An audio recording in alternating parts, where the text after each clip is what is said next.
Vă pomeneam de una din experiențele mele în luna decembrie. Mă grăbeam să fug la Iași și trenul pleca peste o jumătate de oră și mi-a intrat în casă un prieten. L-am mai văzut eu cândva aici de adunarea noastră, au fost ani de atunci. Era un olandez sau un danez, rupea engleza și mi-a zis: vin de la Craiova să-ți las o scrisoare și fug înapoi la Craiova. I-am spus: îmi pare rău, n-am timp să stau cu tine acum. Mi-a dat scrisoarea, am plecat până la gară, a așteptat până m-am urcat în tren, el s-a dus în treaba lui, eu m-am dus în treaba mea. Am luat scrisoarea, am aruncat-o în geantă și nu m-am prea uitat peste ea. În zilele acestea am luat-o în mână și am citit-o. Și aș vrea să vă citesc și dumneavoastră, pentru că se frământă cu întrebarea: oare ce ne aduce anul care vine? Mă aflam deja de câteva săptămâni pe insula Patmos singur. Venisem aici să mă rog și să-L caut pe Dumnezeu. Am găsit o capelă mică, capela Sfântul Nicolae, care nu prea era vizitată de oameni. Am intrat în ea ca să-mi vărs inima înaintea Domnului. Am găsit apoi o stâncă pe coasta dealului unde obișnuiam să merg și să mă rog, citind și meditând la cuvântul Domnului. Am mâncat foarte puțin în acele zile. De câteva ori am vizitat peștera unde Sfântul Apostol Ioan a primit Marea Apocalipsă. În ziua de 20 iunie, la 3:50 dimineața, aici în Patmos, camera mea s-a umplut deodată de lumină. Deși în jurul camerei mele nu există niciun fel de lumină, casa se află undeva la capătul drumului, singură, lângă o mănăstire. Și când m-am trezit de-a binele, am văzut 5 îngeri deosebit de frumoși. Le-am văzut fețele ca niște fețe de om, desăvârșite în frumusețe și pline de lumină. Le-am văzut ochii, părul, mâinile. La dreapta mea erau 2 îngeri și când am privit la stânga mea, am văzut alți 3 îngeri. Aveau aripi. Ei aveau robe albe, deosebit de frumoase, care ajungeau până la podea. Înfățișarea lor nu poate fi descrisă în cuvinte. M-am întrebat: de ce au fi venit la mine 5 îngeri, dar tremuram din toate încheieturile? Am vrut să țip, dar n-am putut. Tocmai înainte de a zări pe cei 5 îngeri, în duhul meu mă văzusem în mijlocul unei mari mulțimi, unde predicam în limba engleză. La stânga mea era un interpret cu părul închis și cu haină gri, dar nu mi-aduc aminte în ce limbă tălmăcea cuvintele mele. Profețeam un mesaj pentru biserică. Biserica mea, predici despre dragoste și înveți despre ea, dar ar trebui să o și practici. Trebuie să o arăți. Există o profundă nevoie de unitate în trup. Aveți între voi multe partide. Duhul meu nu va lucra acolo unde nu există unitate. Există multă carnalitate, multă fire în biserica mea, prea multă necurăție în biserica mea. Eu doresc să vă văd un popor sfânt. Am murit ca să fiți sfinți. În timp ce profețeam în Duhul, tremuram tot. Ochii mei erau deschiși și mă vedeam predicând unei mari mulțimi. Și deodată, în timp ce profețeam, au apărut acești îngeri puternici. M-am retras de la amvon și am simțit că mă prăbușesc.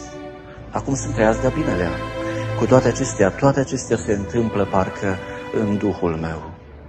Apoi, deodată primul dintre îngeri, unul dintre cei aflați la dreapta mea, a zis: suntem 5 îngeri ai celor 5 continente. Ne aflăm aici ca să aducem mesaje cu privire la cele 5 continente ale lumii. În clipa în care am auzit aceste cuvinte, am auzit de asemenea mulțimile pe care le vedeam strigând: oh, oh! Cred că mulțimile au văzut și ele pe cei 5 îngeri. Domnul mi-a arătat că în zilele ce stau în fața noastră, în multe părți ale lumii, Dumnezeu urmează să se reveleze pe sine prin îngeri slujitori. Lucrul acesta se va întâmpla public, se va întâmpla în biserici. Mii de oameni vor vedea pe îngeri în același timp și vor sluji trupului lui Hristos în acele zile din urmă.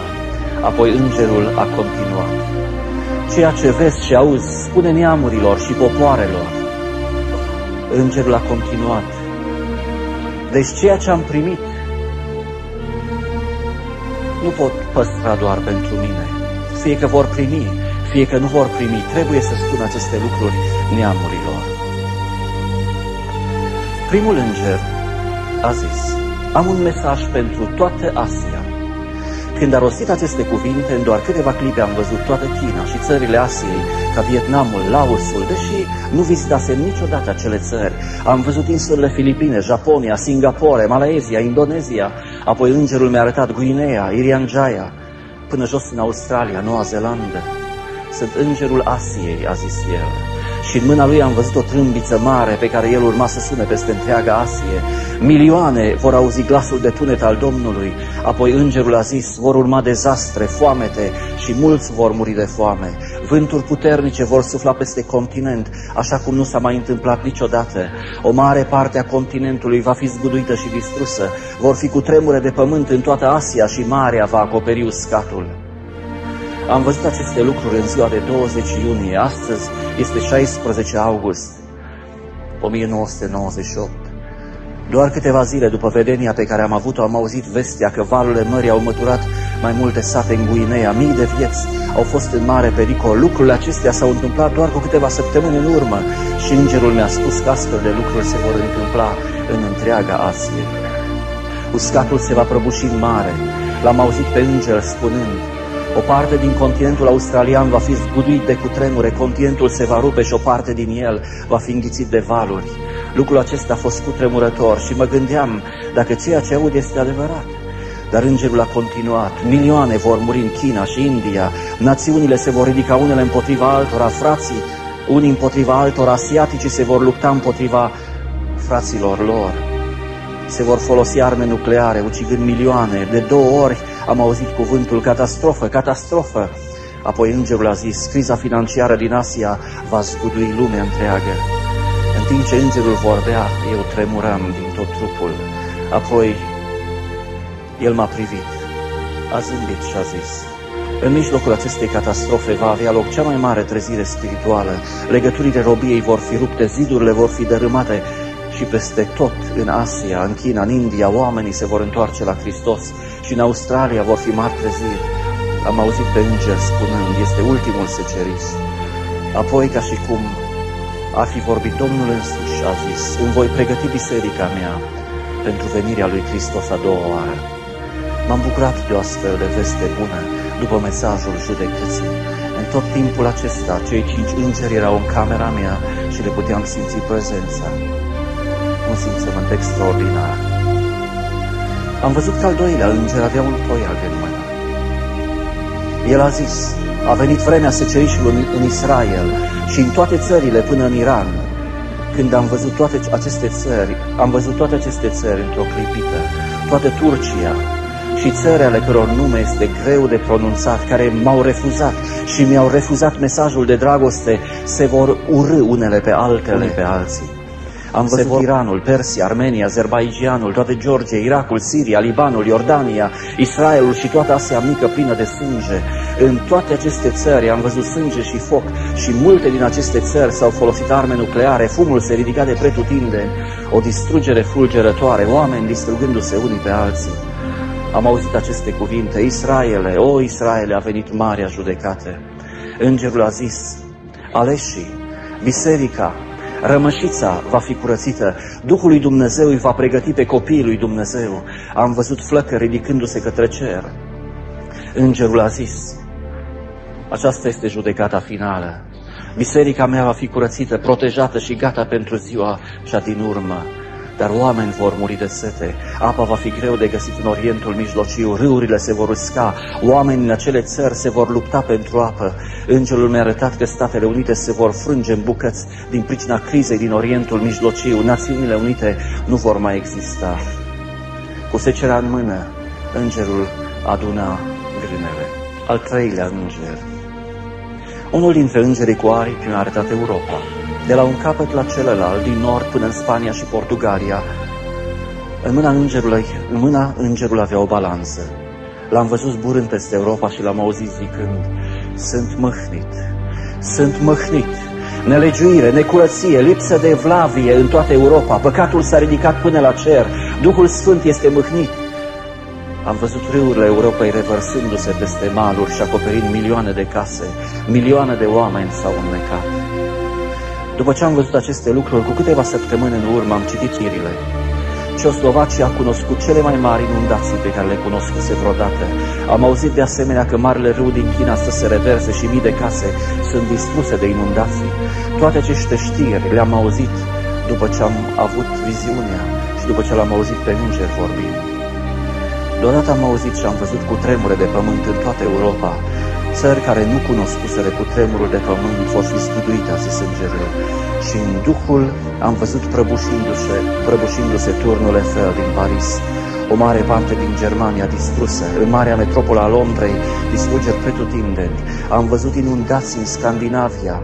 M-am uitat spre sud și am văzut Spania și Portugalia trecând prin vremuri de foamete și mari nenorociri. Mulți vor muri de foame în toată Spania și Portugalia.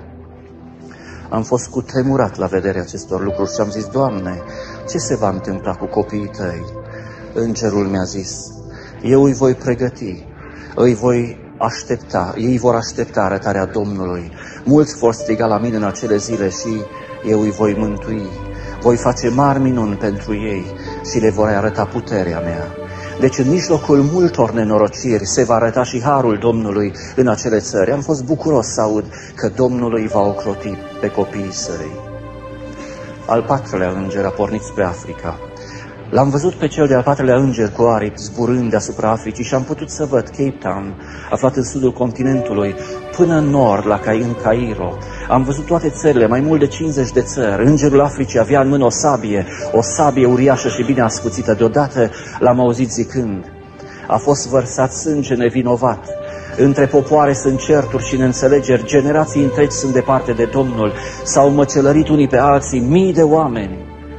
Voi porunci ca soarele să dogorească, să pârjolească în unele locuri. În altele mari râuri vor seca și milioane de oameni vor pieri de foame, iar în alte părți vor fi inundații. Temeliile vor fi clătinate, sabia mea va judeca pe cei nelegiuiți și pe cei setoși de sânge. Vor fi atât de multe cutremure de pământ, încât râurile vor curge în toate direcțiile pe continent, inundând o mulțime de sate. Am văzut Nilul, zeul Egiptului, secând. Pe toată suprafața Egiptului erau pești în putrefacție, un miros greu se ridica spre cer. Dar o mare parte din centrul Africii va fi acoperit de ape, milioane vor muri. Doamne, am zis, nu ai decât astfel de vești proaste, nu va fi decât distrugere, nu există nicio veste bună. Domnul mi-a zis: a venit ziua cea din urmă, ziua judecății este aici. Dragostea mea a fost refuzată, iar acum a venit sfârșitul, dar am să răsplătesc pe toți cei credincioși de pe continentul african. Îi voi binecuvânta. Tremuram din tot trupul.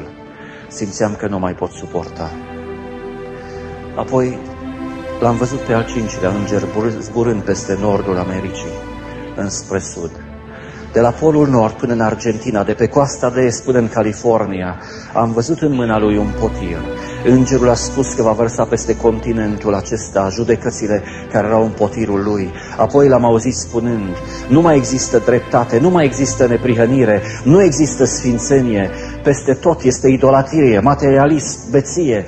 Legăturile păcatului sunt peste tot se varsă sânge nevinovat, milioane de prunci sunt uciși înainte de a se fi născut, familiile se rup.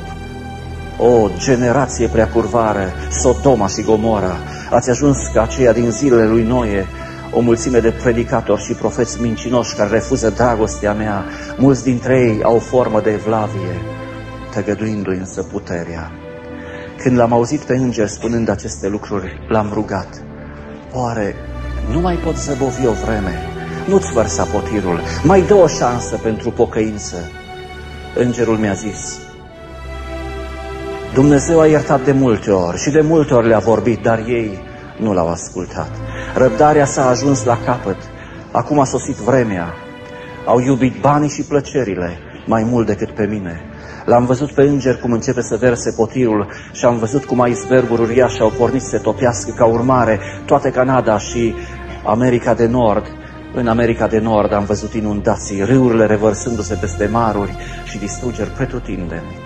Am auzit piața lumii trosnind în urma unui mare cutremur și zgârie norii New Yorkului prăbușindu-se, mureau milioane. Am văzut vapoare scufundându-se, am auzit explozii în toată partea de nord a țării. L-am văzut apoi pe înger vărsând potirul asupra Mexicului și am văzut cum cele două oceane, Atlanticul și Pacificul, se unesc înnecând uscatul. O mare parte a nordului Braziliei a fost acoperită de apă, Amazonul s-a transformat într-o mare uriașă, pădurile au fost inundate și distruse, marile orașe ale Braziliei au fost distruse de cutremurile de pământ. Pe măsură ce îngerul își vărsa potirul asupra statelor, Chile și Argentina au venit distrugeri cum n-au mai fost vreodată. Întreaga lume era zguduită. Apoi l-am auzit pe înger zicând: toate acestea se vor întâmpla în scurtă vreme. Eu am zis: oare nu mai pot zăbovi? Nu vărsa aceste lucruri peste pământ. Și deodată am văzut pe cei 5 îngeri în jurul globului ridicând mâinile către cer și zicând: toată slava să fie a Dumnezeului cerului și al pământului. Acum a sosit vremea și El îl va proslăvi pe Fiul Său. Pământul va fi ars și distrus, toate lucrurile vor trece, dar vor veni un cer nou și un pământ nou.